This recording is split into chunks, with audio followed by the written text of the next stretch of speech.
The Money Pig by Hans Christian Andersen, published in 1854. There were so many toys in the nursery. On the top of the cabinet stood the penny bank, made of clay in the shape of a little pig. Of course, he had a slit in his back, which had been enlarged with a knife so that silver dollars could be put in, and 2 such dollars had been slipped into the box, along with a great number of pennies. The money pig was stuffed so full he could no longer rattle, which is the highest honor a money pig can attain. There he stood, high up on the shelf, looking down on everything else in the room. He knew very well that with what he had in his stomach he could buy all the other toys, and that's what we call having self-confidence. The others thought the same, but they didn't speak of it, because there were so many other things to talk about. The cabinet drawer was half open, and a large doll appeared. She was somewhat old, and her neck had been riveted. She peeped out and said, "Now let's play human beings. That's always something." Now there was a great commotion, and even the pictures on the walls turned around to show they also had a backside, but that didn't mean they objected. It was the middle of the night, the moon shone in through the windows and gave free lighting.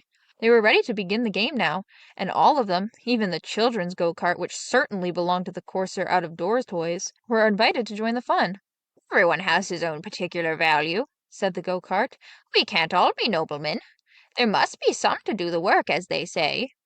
The money pig was the only one to receive a written invitation. He stood so high they all thought that he could not hear a verbal message. He didn't answer to say if he would come or not, but if he was to take part, they would have to arrange it so that he could enjoy the game from his own home. They would have to make their plans accordingly, and this they did. The little toy theater was at once set up in such a way that the money pig could look straight into it. They planned to start with a comedy, and afterward have tea and a discussion for mental exercise, and they began with this latter part immediately. The rocking horse talked about training and thoroughbreds, and the go-kart spoke about railways and steam power, all of which were subjects belonging to their own professions, so it was proper they should speak on them. The clock talked about politics, tick-tock, and knew the time of day, though it was said that it didn't run very well. The bamboo cane just stood there, for he was very proud of his brass ferrule and his silver top, for he was mounted above and below, and on the sofa lay 2 embroidered cushions, very pretty and very stupid. And now the play began. Everybody sat and watched, and the audience had been asked to applause, crack, and stamp as they were pleased. But the riding whip said he never cracked for old folks, only for young ones who weren't yet married. "I crack for everybody," said the cracker. "One must, of course, be in the proper place," thought the spittoon, and such were their thoughts as the play went on. The play was worthless, but it was well performed.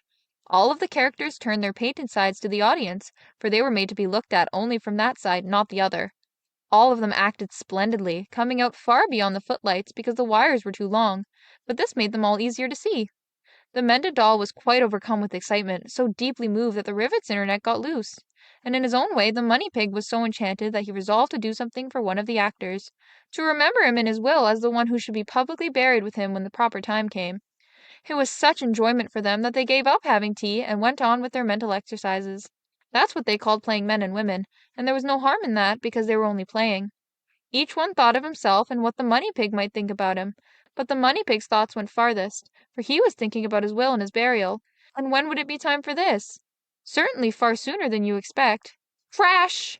He fell down from the cabinet, and there he lay on the floor, smashed into bits and pieces, while the pennies hopped and danced about. The smallest spun like tops, and the bigger ones rolled away, particularly one big silver dollar who wanted to go out and see the world, and so he did, and so did all the rest. The pieces of the money pig were swept into the dustbin, but the next day there was a new money pig standing on the cabinet.